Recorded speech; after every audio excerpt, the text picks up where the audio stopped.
I would like to ask you about when was the first time that you actually saw television as a viewer? What were your impressions of television? I'm trying to think of when I imagine I would have seen it over here, and I think everybody had the same reaction, that how great it was to have it in your home. And did you think that, oh, this is going to lead to more acting roles? No, because it was way before then. Oh, okay. So you'd seen it in the 40s, maybe? Oh, yes. Yeah. Okay. We just mentioned Outward Bound. There was another show that you did with Linda Darnell. I think this was a filmed show out here. Do you remember anything about working with her? I don't remember one single thing. Okay. I have no idea what it was. Okay. It was a Screen Directors Guild Playhouse. I don't remember. Okay. You were just talking about Playhouse 90. What was the reputation of that show? Playhouse 90 was considered one of the top dramatic shows. It was longer than most. I think it was 2 hours. I'm not sure, but they were all really classy stories, and they got the best people. I know that one of them that you appeared in had the Kingston Trio and Barbara Bel Geddes. Do you recall that? Oh yeah, I loved that. That was a great show. I forget what it was called, but it was really good, and they were darling. They couldn't have been nicer. And I'd known Barbara Bel Geddes, for quite a few times. And the director on that was a well-known director in television at the time, John Frankenheimer. Oh yes, John Frankenheimer was one of the top directors in television. How would you describe his demeanor on the set? It was very professional. Did he have a lot of energy? Yes, it was. There was nothing, special. Let's see. I know that you also did some acting on network radio. How was that experience different from other things you had done? Oh, I did network radio right after I was married, because my husband was we were supposed to come right out to the West Coast, and we got back from our honeymoon, and they said they decided not to send anybody out to the West Coast. So then he got a job at CBS radio in the mailroom. So then I started, trying to get parts, because we needed money. He was only making $34 a week. So that's when I was doing a lot of radio. And were you doing accents, or were they asking you to do English parts or anything like that? No, I was just doing anything I could get. Okay. One other sort of little footnote on your television career that I wanted to mention is that you had been considered for the Bob Cummings show. What do you remember about that? Well, I was considered for the Bob Cummings show, but unfortunately I was pregnant, so it was a little difficult. And the first show that they did, they were going to do right before I was had the baby, and so I the timing just didn't work. And that part that Ann B. Davis would later. I think that's a part, but I'm not really sure, because I don't really remember. Okay. Now let's talk a little bit about Alfred Hitchcock Presents. To the best of your knowledge, how did that show come about? It came about through my father and Joan Harrison, who used to work with him, and they got the idea for the Alfred Hitchcock Presents. And what was the series about? How would you describe it? They were all different stories. It was a different story every week, usually always with a trick ending, which is what it became known for. And how recognizable did the series make your father? Oh, I think Alfred Hitchcock Presents really brought him to the public even more, because they got to see him. And when he was doing the lead-ins, Norman Lloyd, who was the associate producer, I think it was, I can't remember who was writing any the lead-ins, and Norman said, "Oh, Hitch will never do this. He'll never do all this." And he loved it. He had the best time doing all those lead-ins. What did they reveal about your father's personality, those lead-ins? What a great sense of humor he had. How would you describe his sense of humor? Well, it was, he said if you didn't have a sense of humor about anything that happened, you might just as well quit.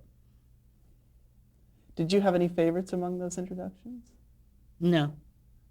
And what did you have any idea what the sponsors thought of his comments? He would often make commentary about the sponsors. Oh, I think the sponsors loved it because then people then were listening to them. And how identified did your father become with the series theme song? Oh, the funeral march for the marionettes, that almost became his theme song, too, because they would play that whenever he appeared. Did he choose that song? I'm sure he did. In general, what was the tone of the series? Well, it was mystery. It was Alfred Hitchcock mystery. I mean, what else can you say? And how important were those twist endings to the piece? Well, they were tremendously important once they started in on them. People then, if they didn't have a twist ending, didn't like it. There were some people who were associated with the series that I wanted to talk about. You mentioned Joan Harrison. Can you describe to me exactly who she was? Joan Harrison worked with my mother and father in England for many years and then came over with us to this country. And she married the very famous writer called Eric Ambler. And she then became the producer of Alfred Hitchcock Presents. Was that unusual to have a woman producer in the 1950s? I have no idea. Okay. Can you tell me a little bit about Norman Lloyd? Norman Lloyd was the associate producer, and he had worked with my father on pictures, and they were very close friends, and he still is a very close friend of mine. And he helped with the people, with the stories, with all parts of the production. And what about James Allardyce? James Allardyce was a writer, and wrote a lot of things for it. Okay. How did you come to make your first appearance on the show? I have no idea. I know that Norman Lloyd, I think, cast me in. I think it was the first show. It was a famous story about a young girl who goes with her mother to France, and her mother becomes sick, and they can't find her, and then eventually it turns out the mother had some disease or something. And what was the shooting schedule like on Hitchcock Presents? Well, on Hitchcock Presents, the first one, which was the one I did, we did in 2 days, which was you couldn't do it. From then on, after that, they did it 3 and 4 days. So that first, The Vanishing Lady, I think, is the one you're That's talking right. about. So that was shot in 2 days. Yes. Was there rehearsal time before that? No. So that's pretty quick. That's what I'm saying. I just said that. So from then on, so they discovered that they had to extend Right, then they did it. 3 or 4 days. I see. Mm-hmm. I wanted to mention a couple of the other shows that you appeared in, and just anything that comes to mind about them. There was a show called The Belfry, in which you played a school teacher. What do you remember about that show? I don't remember an awful lot about it. I was trying to think, somebody was asking me who was playing in it as well, and I couldn't remember. I can't remember. The names that I have, Jack Mulaney? Mulaney, is that? Oh, yes, I worked with him on, I don't think he was in the Belfry. Okay. Then there's a famous episode called The Glass Eye, and you had a short scene with Jessica Tandy. I don't remember that at all. No? Okay. A few other episodes. One of them was directed by Paul Henreid.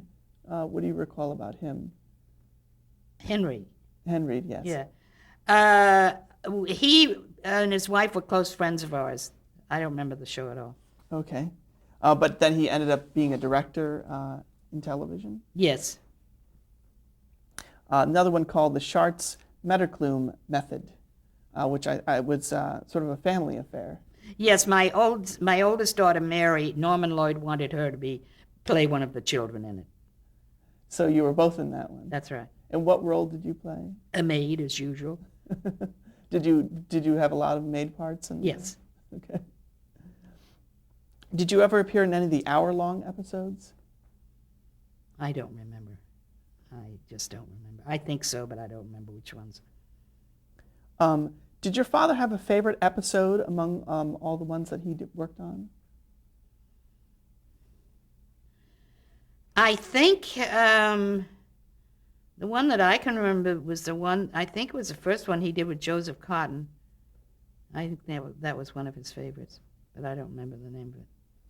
Can you talk a little bit about, there's another one called Lamb to the Slaughter that Barbara Bel Geddes was the lead. Oh, that was one of the most famous ones, where she kills her husband with the leg of lamb and then puts the leg of lamb in the oven, and the police come and they know she's done it, but they don't know why, they don't know how.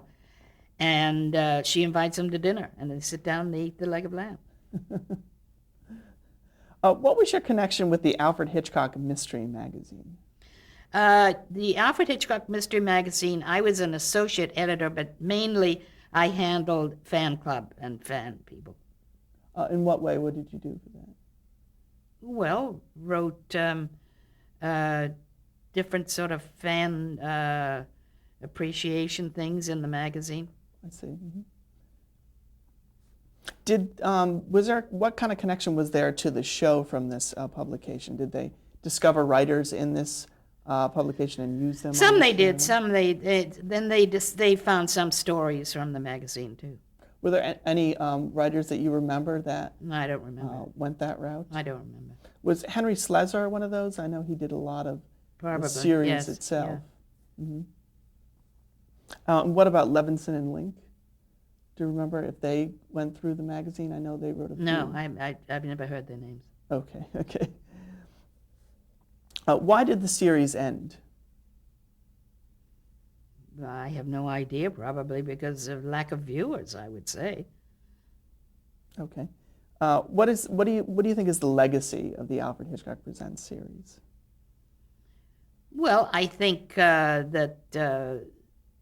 the stories were good, and I think every so often my father would direct one, and they would be very good.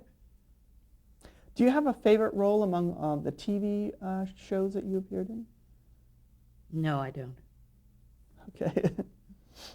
One thing we ask all of our interviewees is about the Hollywood blacklist in the 1950s. Were you aware that there was that existed? And do you know anyone that was affected by it? I don't know anybody who was affected by it.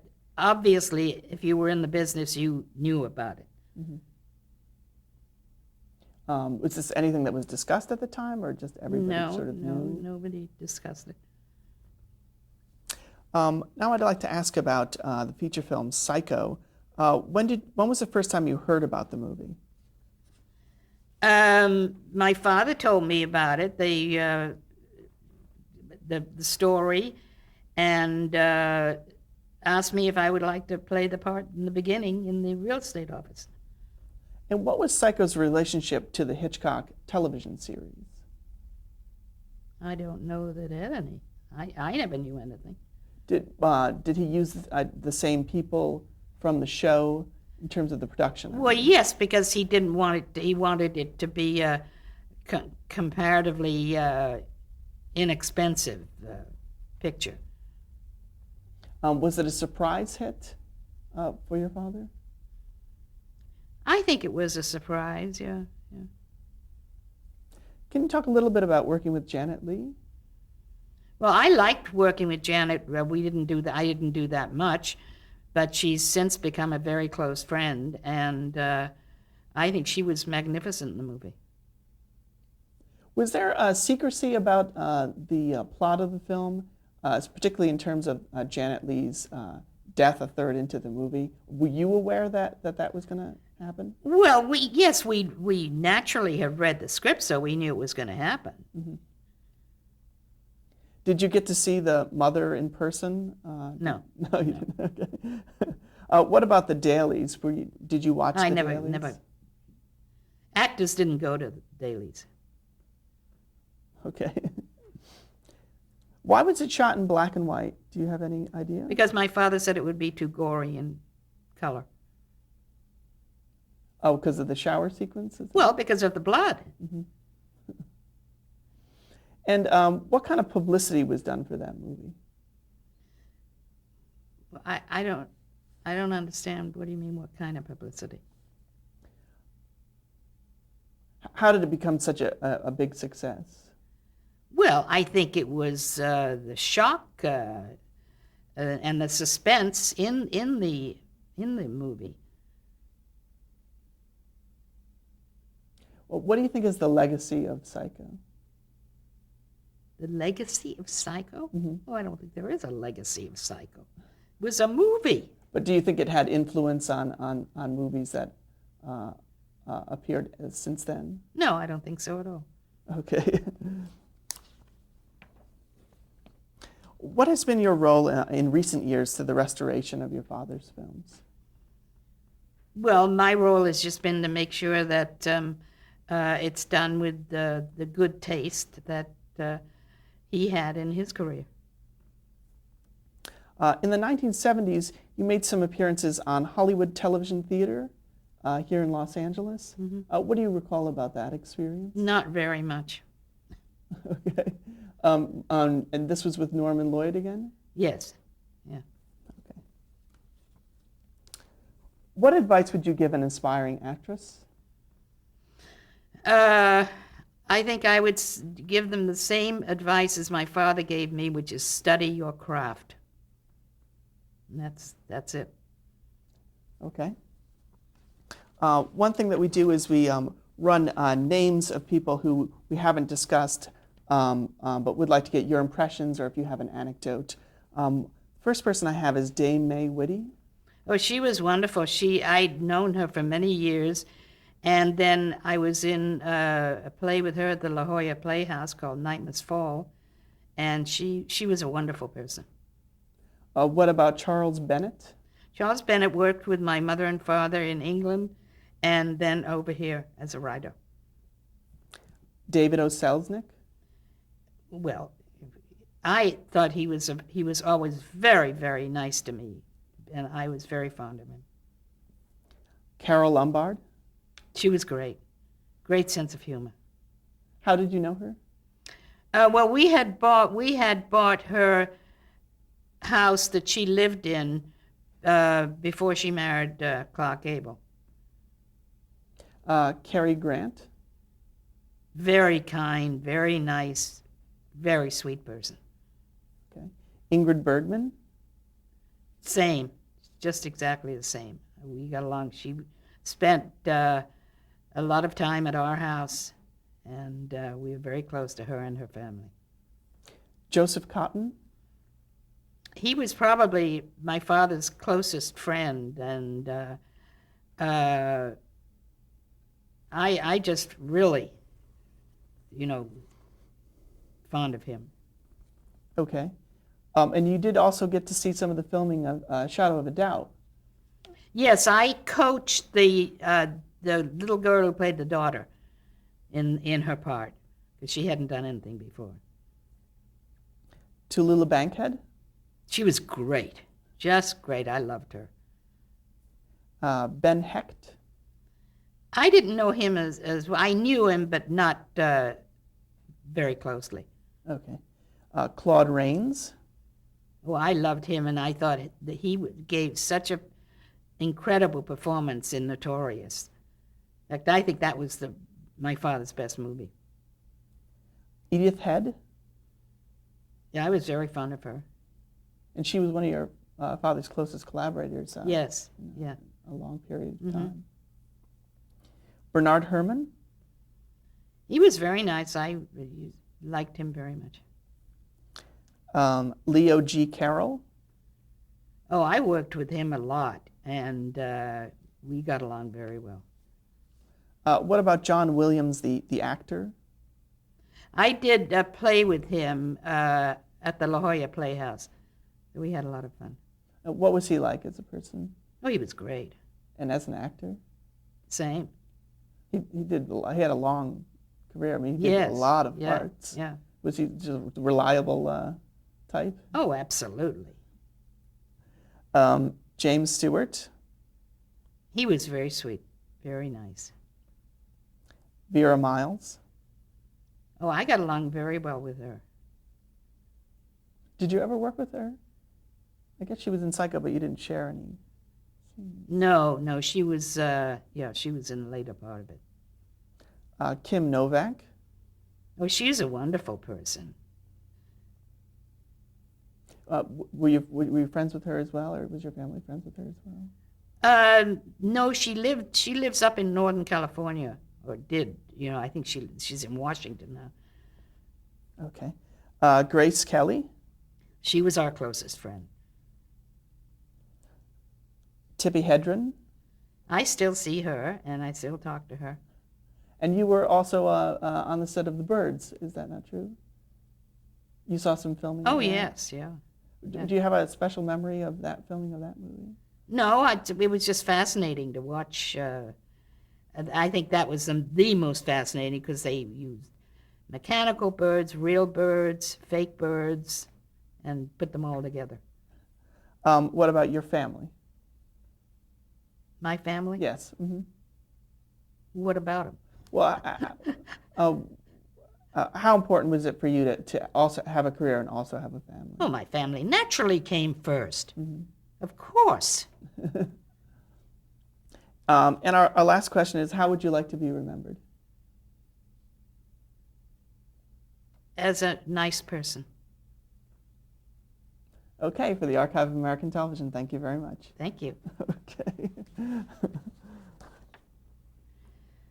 This is a picture of my mother and I. I was about 8 years old, and we were at our country house in Shamley Green in London with my dog, a Cocker Spaniel called Edward.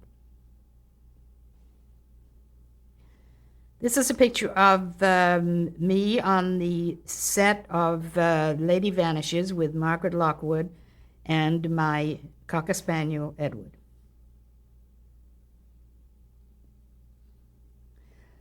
This is my green card that I got when we became residents of the United States in 1939. This is a picture of my father, John Van Druten, the playwright, and John handing me the script of the play that I did of his in New York called Solitaire. This is a picture of my mother and I. My mother and father had given me a watch to celebrate my getting the part in Solitaire.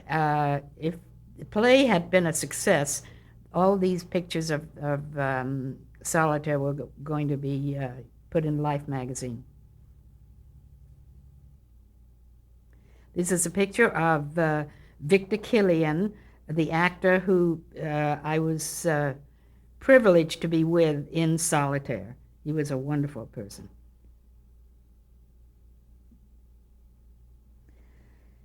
This is from one of the scenes from Solitaire with the men who were playing the tramps in the Arroyo, and I think it's Victor Killian over on the left. This is a picture of me playing Violet, which was the second play I did in New York. It was a comedy, sort of, and it also only lasted 3 weeks. This is another scene from Violet. It was a very strange story, but they had 1 and 2 families. And I think the woman on the left is Faye Baker, who then went on and had quite a good career.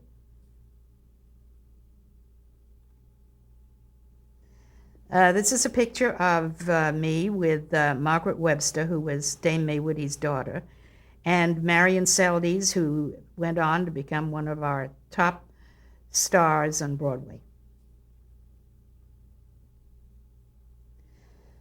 This was a play I did at the La Jolla Playhouse. Actually, it opened the La Jolla Playhouse. It was Night Must Fall with Dame May Whitty, who's in the wheelchair, Oliver Thorndike, who is the bellboy, and John Williams over on the left.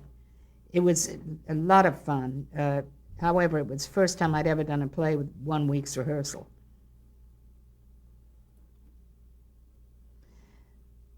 This is a picture of the play that I did in New York with Margaret Webster, who you can see leaning on there.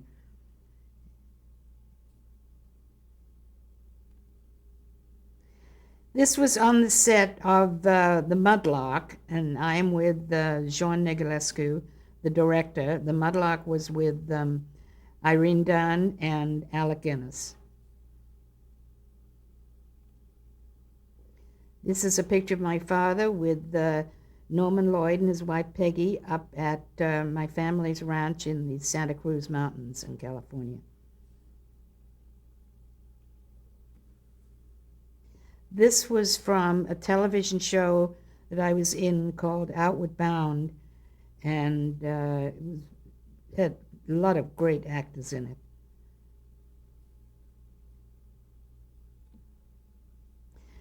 This was from Alfred Hitchcock Presents. It was the first one we shot, and we shot it in 2 days, which was too much, so they then did all the rest of them in 3 days.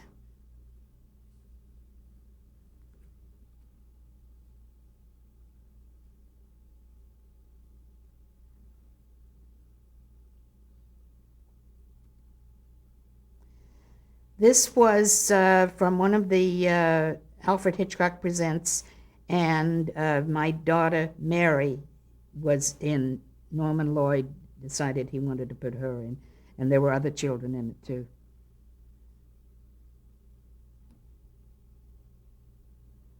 This is a picture of my father holding a picture of him up.